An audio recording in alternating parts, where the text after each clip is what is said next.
ಜಗತ್ತಿನಾಗ ಯಾವ ಸಿದ್ಧರಿಗೇನು ಹೆಸರಿಲ್ಲ. ಇದನ್ನ ತಲೆಯಾಗಿಟ್ಕೋರಿ. ಸಿದ್ಧ ಮಾಳಿಂಗರಾಯ. ಈಗ ನಮ್ಮ ಅಪ್ಪ ಅವನ ಗುರುನ ಇರಬಹುದು, ಬೀರ್ ಸಿದ್ಧ, ಕರೆ ಸಿದ್ಧ. ಆದ್ರೂ ಹಿಂದಿಂದ ಸಿದ್ಧ ಅಂತ ಬರ್ತದ, ಮೊದಲು ಸಿದ್ಧ ಅಂತ ಬರಂಗಿಲ್ಲ. ಮಾಳಿಂಗರಾಯನಿಗೆ ಮಾತ್ರ ಮೊದಲು ಸಿದ್ಧ ಅಂತನ ಬರ್ತದ. ಅಮೋಘ ಸಿದ್ಧನಿಗೆ ಕೂಡ ಮೊದಲ ಅಮೋಘ ಸಿದ್ಧ ಬರಂಗಿಲ್ಲ, ನಂತರ ಸಿದ್ಧ ಬರ್ತದ. ಇಂಥ ನವಕೋಟಿ ಸಿದ್ಧರಿಗೆ, ನವಸಿದ್ಧರಿಗೆ, ಜಗತ್ತಿನ ಎಲ್ಲ ಸಿದ್ಧರಿಗೂ ಸಿದ್ಧ ಮಾಡಿ ತೋರಿಸಿರ್ತಕ್ಕಂಥ ಮಹಿಮಾನ್ವಿತ ಮಹಾಲಿಂಗರಾಯರು. ಅದಕ್ಕೆ ಜೀವಂತ ಸಮಾಧಿ ಹೊಂದಿರಂತ ನನ್ನಪ್ಪ ಮಹಾಲಿಂಗರಾಯರು ಬಹಳ ಸುಂದರವಾಗಿ ಕಿವಿ ಮಾತು ಹೇಳ್ಯಾರ. ಶುದ್ಧ ಮತ್ತು ಸಿದ್ಧ ಮತ್ತು ಪ್ರಸಿದ್ಧ ಇದು ತಮ್ಮ ಗುರುವಿನಲ್ಲಿ ಲೀಲೆಯನ್ನ ಮಾಡಿಟ್ಟು ಹೋಗ್ಯಾರ. ಹಿಂದೆ ಮಾಡಿಟ್ಟದ್ದು ಈಗಿನ ಯುವ ಪೀಳಿಗೆಗಳಿಗೆ ನಮಗ ಮಾರ್ಗದರ್ಶನ ಕೊಟ್ಟು ಹೋಗ್ಯಾರ. ಆತ್ಮೀಯ ಬಂಧುಗಳೇ, ಹೋಗಿ ನೇರವಾಗಿ ಹುಲಿ ಹಾಲನ್ನು ಹಿಡ್ಕೊಂಡು ತಗೊಂಡು ಬಂದು, ಹುಲಿ ಮರಿ ತಗೊಂಡು ಬಂದು, ಗುರುತಾ ತಗೊಂಡು ಬಂದು, ಹುಲಿ ಹಾಲು ಕಾಶಿ ಗುರುವಿಗೆ ಉಣಿಸಿ ಮಾಳಿಂಗರಾಯ ಕರೇ ಹುಲಿ ಮಾಳಿಂಗರಾಯ ಅನಿಸಿಕೊಂಡಾನ. ಕ್ವಾನೂರು ಮಠದಲ್ಲಿ ಕ್ವಾನೇಶ್ವರನ ಹೊಡೆದು ಕರೇ ದೇವರು ಅನಿಸ್ಕೊಂಡಾನ. ಇವು ಎರಡು ಹಾಲು ಮತದಲ್ಲಿ ಅಚ್ಚಳಿಯದೆ ಉಳಿದಿರುವಂತ ಪದಗಳು. ಆತ್ಮೀಯ ಬಂಧುಗಳೇ, ಇನ್ನೊಂದು ಮಾತು ನಿಮಗೆ ಹೇಳಬೇಕು ಅಂತಂದ್ರೆ, ಬಸವಣ್ಣವರು ಕೂಡ ಬಹಳ ಸುಂದರವಾಗಿ ಗುರುವಿನ ಬದ್ದಲು ವರ್ಣನೆ ಮಾಡ್ತಾರೆ. ಅದು ಇಷ್ಟು ವಚನ ಇಷ್ಟು ಸುಂದರವಾಗಿ ಅದರಿ ನೋಡ್ಬೇಕು. ನಮ್ಮ ಮಂದಿ ವಚನಗಳು ಓದ್ತಾರೋ ಬಿಡ್ತಾರೋ ಗೊತ್ತಿಲ್ಲ. ಓದ್ನಲ್ಲಿ ಡೊಳ್ಳಿನ ಹಾಡಿಕೆ ಮಾತ್ರ ತೆಪ್ಪದೆ ಕೇಳ್ತಾರೆ ಏನ್ರಿ. ಡೊಳ್ಳಿನ ಹಾಡಿಕೆಯಲ್ಲಿನೂ ಅಷ್ಟು ಮಜಾನ ಐತ್ರಿ, ಮತ್ತ ಅಷ್ಟು ಅದ್ಭುತವಾದಂಥ ಶಕ್ತಿ ಐತಿ. ಅದನ್ನು ಕೇಳಲೇಬೇಕು. ಅದು ಧರ್ಮ ಅಂದ್ರೆ ಸರ್ವ ಧರ್ಮದವರು ಕೂಡ ಅದನ್ನ ಅಷ್ಟು ಭಕ್ತಿಲಿನ ಆಲಿಸ್ತಾರೋ. ಮತ್ತು ಎಲ್ಲ ಕಲಾವಂತರು ಇಂಥ ಜಾತಿಯವರನ್ನ ಈ ಗಾಯನ ಮಾಡಬೇಕು, ಇಂಥ ಜಾತಿಯವರ ಹಾಡಬೇಕಂತ ಎಲ್ಲಿ ಬರೋದಿಲ್ಲ. ಎಲ್ಲ ಸರ್ವರಿಗೆ ಸಮಪಾಲ ಐತಿ. ಇದಕ್ಕ ಧರ್ಮ ಅನ್ನೋದ್ರಿ. ನಿಜವಾದ ಧರ್ಮ ಯಾವುದಾದ್ರೂ ಇತ್ತು ಅಂತಂದ್ರೆ ಜಗತ್ತಿನಲ್ಲಿ ಸರ್ವರಿಗೆ ಸಮಾನವಾಗಿ ಯಾವ್ದಿರ್ತತಿ ನೋಡು, ಅದು ನಿಜವಾದ ಧರ್ಮ ಅಂತ ಕರೆಸ್ಕೊಳ್ತತಿ ಏನ್ರಿ. ನಿಜವಾದ ಧರ್ಮ ಅಂತಂದ್ರ ನೀರ ಎಲ್ಲರಿಗೂ ಬೇಕಾಗೈತಿ, ಇದು ನಿಜವಾದ ಧರ್ಮರ. ಭೂಮಿ ಎಲ್ಲರಿಗೂ ಸಮವಾಗಿ ಐತ್ರ, ಇದು ನಿಜವಾದ ಧರ್ಮರ. ಬೆಂಕಿ ಎಲ್ಲರಿಗೂ ಸಮವಾಗಿ ಐತಿ, ಇದು ಒಂದು ಧರ್ಮರೇ. ಆಕಾಶ ಎಲ್ಲರಿಗೂ ಸಮವಾಗಿ ಐತಿ, ಇದು ಧರ್ಮರೇ. ಯಾವುದಕ್ಕೂ ಎಲ್ಲದಕ್ಕೂ ಆಧಾರವಾಗಿ ಎಲ್ಲದಕ್ಕೂ ಸಮವಾಗಿ ಇರುತ್ತೈತೋ ಅದು ಧರ್ಮ ಅಂತ ಕರೆಸ್ಕೊಳ್ತದ. ಮಿಕ್ಕಿದ್ದು ಧರ್ಮ ಅಂತ ಕರೆಸಿಕೊಳ್ಳಕ್ಕೆ ಸಾಧ್ಯತೆ ಇಲ್ಲ ಆತ್ಮೀಯ ಬಂಧುಗಳೇ. ಅದಕ್ಕೆ ಮಹಿಮಾನ್ವಿತ ಮಹಾಲಿಂಗರಾಯ ಹುಲಿ ಹಾಲು ತಂದು ಗುರುವಿಗೆ ಉಣಿಸಿದ ಹಾಗೆ ಯೋಗಿನಾದ ಅಮೋಘ ಸಿದ್ಧನು ಕೂಡ 7 ಅವತಾರದಲ್ಲಿ ಜನ್ಮವೆತ್ತಿ ಬಂದರು ಏನ್ರಿ. ಯೋಗಿನಾದ ಅಮೋಘ ಸಿದ್ಧ ಅಂತಂದ್ರ ಈ ಮಾನವರ ಹೊಟ್ಟಿಲೆ ಹುಟ್ಟಿ ಇಲ್ಲೇ ಬೆಳೆದು ಬಂದವ್ರು ಏನಲ್ಲವರು. ಬಹಳಷ್ಟು ಅದ್ಭುತ ರಹಸ್ಯದ ಅವ್ರದ್ದು. 7 ಅವತಾರ. ಮಾಳಿಂಗರಾಯನೂ 7 ಅವತಾರ, ಅಮೋಘ ಸಿದ್ದೇಶ್ವರನೂ 7 ಅವತಾರ. ಮಾಳಿಂಗರಾಯನ ಅವತಾರ ಮೊದಲ ನಂದಿವಾನ ಅಂದ್ರೆ ನಂದಿ ಪದ್ಮನ್ನ ಅಂತ ಅವನ ಮೊದಲನೇ ಹೆಸರು. ಎರಡನೇದು ಬಂದು ದೇವರಲ್ಲಿ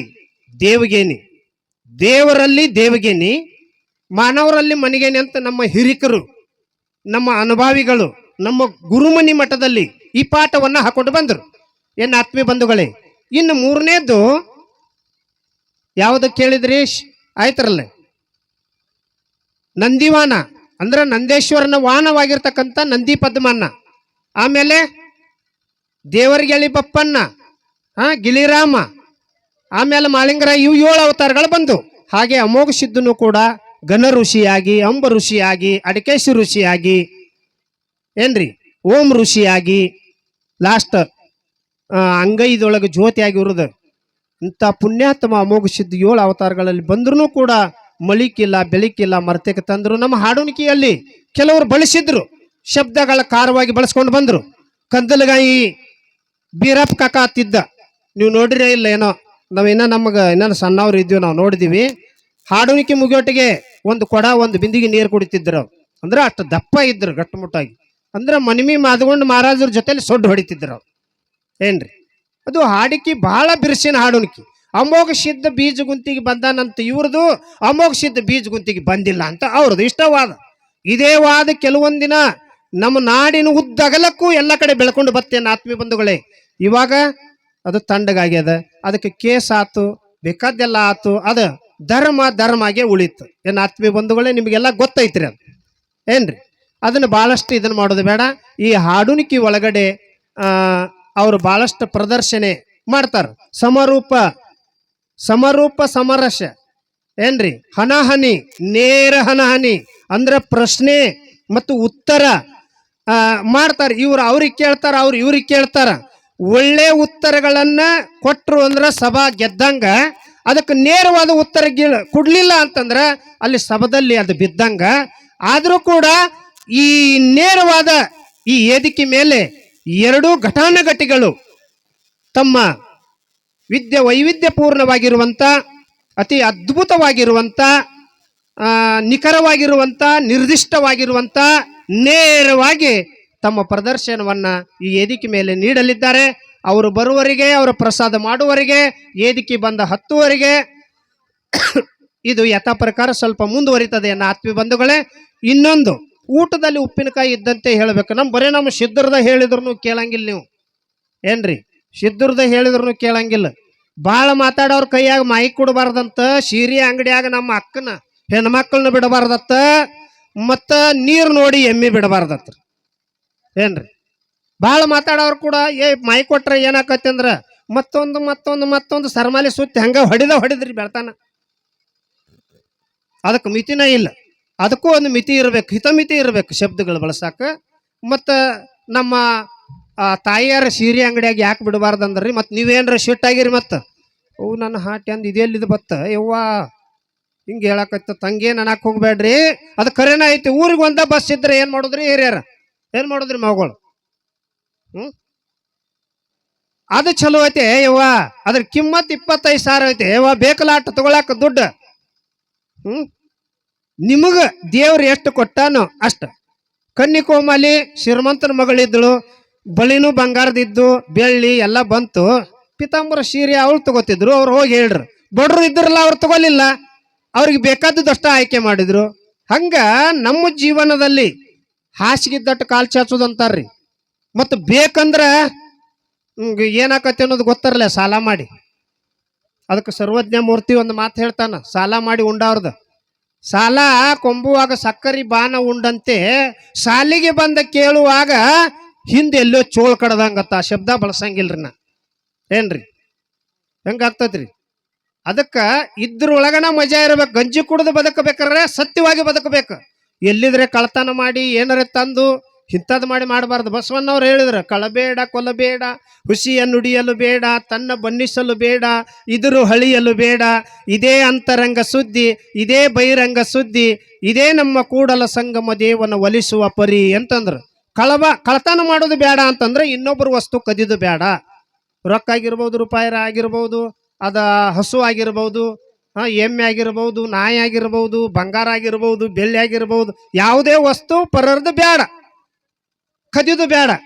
ನಾವು ಅದರಂತೆ ಸಂಪಾದನೆ ಮಾಡಿ ಇರೋಣ ಅಂತ ಇದ್ರ ಅರ್ಥ ಏನ್ರಿ. ಕಳ್ಳಬೇಡ, ಕೊಲ್ಲಬೇಡ ಅಂತಂದ್ರ ಹಿಂಸೆ ಮಾಡಬೇಡ. ಹಿಂಸೆ ಮಾಡಬೇಡ ಅಂದ್ರೆ ಯಾರು ಬಿಡ್ತಾರ್ರಿ? ಪ್ರಾಣಿ ವಧೆ ಮಾಡೋದು. ಇವು ಬೀಜ ಮಾತುಗಳದಾವ, ಬಿಡಾಕಂತೂ ಬರಂಗಿಲ್ಲ. ನಮ್ಮ ಸಿದ್ಧರ ಮುಂದೆ ಸಾಲ ಬ್ಯಾಟಿ ಹಸ್ತನಂತ ನಮ್ಮ ಹಿಂದಿನ ಹಿರಿಕರು ಬೇಡ್ಕೊಂಡಾರಪ್ಪ. ಈಗೇನು ಇವ್ರೇನು ಹೊಸ್ದಾಗಿ ಏನು ಹಚ್ಚಿಲ್ಲ, ಅದು ಹಿಂದಿನ ನಡ್ಕೊಂಡು ಬಂದು ಮಾರ್ಗ ಐತಿ, ಅದು ಹಂಗ ನಡೆದೈತಿ. ಅದನ್ನ ಬಿಟ್ರೆ ಕಾಡಾಡಿ ಶುರು ಆಗ್ತಾವ ಮನ್ಯಾಗ. ಹಿಡ್ಕೋತಾವ ನೋಡ್ರಿ, ಅಲ್ಲೇ ಇಲ್ಲೇ ಹಿಡ್ಕೋತಾವ. ದೇವ್ರು ಬಿಡಂಗಿಲ್ಲ. ಅವು ಸುಮ್ಮನೆ ಕಲ್ಲು ಇರ್ತಾವ ನೋಡ್ರಿ, ಭಾಳ ಎದ್ದು ಬೆನ್ನತ್ತಾವ.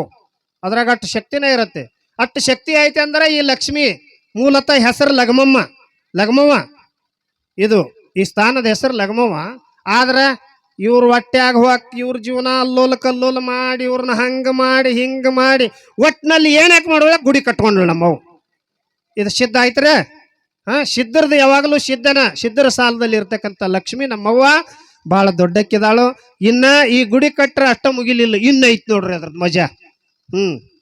ಕರೆಕ್ಟಾಗಿ ಬ್ರಾಹ್ಮಣಿ ಮುಹೂರ್ತದಲ್ಲಿ ಸೇವೆ ಆಗಬೇಕು. ಯಾರ್ಯಾರ ಪಾಲಿಗೆ ಬರ್ತೈತಿ ನೋಡಿ ಪಂಚಾಮೃತ ಅಷ್ಟು ಮಾಡಿ ಕಡೆಯಕ್ಕಾಗೋದು, ಮತ್ತೆ ಬಂದವ್ರು ಅವ್ರು ಮಾಡ್ತಾರೆ. ಹಿಂಗೆಲ್ಲ ಮಾಡ್ಕೊತ ಹೋದ್ರೆ ಸುಖ, ಶಾಂತಿ, ನೆಮ್ಮದಿ ಮನೆ ಒಳಗಡೆ ಎಲ್ಲ ಥರದಿಂದ ಅನುಕೂಲ ಆಗ್ತಾವೆ. ಗಂಡ ಹೆಂಡತಿ ಜಗಳಾಡ್ತಿದ್ವು ಅಂದ್ರೆ ಜಗಳ ಬಂದಾಗ್ತಾವೆ. ಮಕ್ಕಳಿಗೆ ಮತ್ತು ಮನ್ಯಾಗೆಲ್ಲ ಎಲ್ಲರಿಗೂ ಜಗಳ ಇತ್ತಂದ್ರೆ ಒಟ್ಟಿನಲ್ಲಿ ಶಿವಾನ್ಮ ಎಲ್ಲ ಬಂದಾಗ್ತಾವು. ಮತ್ತು ಎಲ್ಲ ಥರದಿಂದ ಅನುಕೂಲ ಆಗ್ತಾವೆ. 4 ದುಡ್ಡು ಕಾಸು ಆಗ್ತಾವು. ನೋಡಿ ಮಂದಿ ಆನಂದ ಪಡಬೇಕು, ಹಂಗೆ ಆಗ್ತತಿ. ಇಷ್ಟು ಮಾಡ್ಕೋತ ಹೋಗ್ರಿ ಅಂತ ಇವ್ರಿಗೆ ಒಂದು ಕಿವಿ ಮಾತು ಹೇಳಿ, ನಮ್ಮ ಯಕ್ಷಂಬಿ ಗ್ರಾಮದಿಂದ ನಮ್ಮ ಗುರುವಿನ ಮಠದಲ್ಲಿ ದಿನನಿತ್ಯ ಅಂದ್ರೆ ರವಿವಾರ ಮತ್ತು ಅಮಾಸಿಗೆ ಮಹಾಪ್ರಸಾದ ಮಾಡ್ತಕ್ಕಂಥ ಕುಂಬಾರ ಅವರು ಇಲ್ಲಿ ಕೂಡ ಲಕ್ಷ್ಮಿ ಒಂದು ಬಟ್ಟನ್ನು ಹಿಡ್ಕೊಂಡು ಬಂದು ಮಹಾಪ್ರಸಾದ ಮಾಡ್ಯಾರ. ನಾವು ಪ್ರಸಾದ ಮಾಡಿದ್ದೀವಿ, ನೀವು ಮಾಡಿದ್ದೀರಿ. ಪ್ರಸಾದ ಅಂತೂ ಅತಿ ಅಚ್ಚುಕಟ್ಟಾಗೈತಿ. ಎಲ್ಲರೂ ಪ್ರಸಾದ ಮಾಡಿ ಕೂತಿದ್ದೀವಿ ಆತ್ಮೀಯ ಬಂಧುಗಳೇ. ಅವ್ರಿಗೆ ಕೂಡ ಒಂದು ಧನ್ಯವಾದಗಳನ್ನು ಹೇಳುತ್ತಾ ಇನ್ನೊಂದು ಕಿವಿ ಮಾತು ಹೇಳ್ತೀನಿ ರೀ. ಆತ್ಮೀಯ ಬಂಧುಗಳೇ,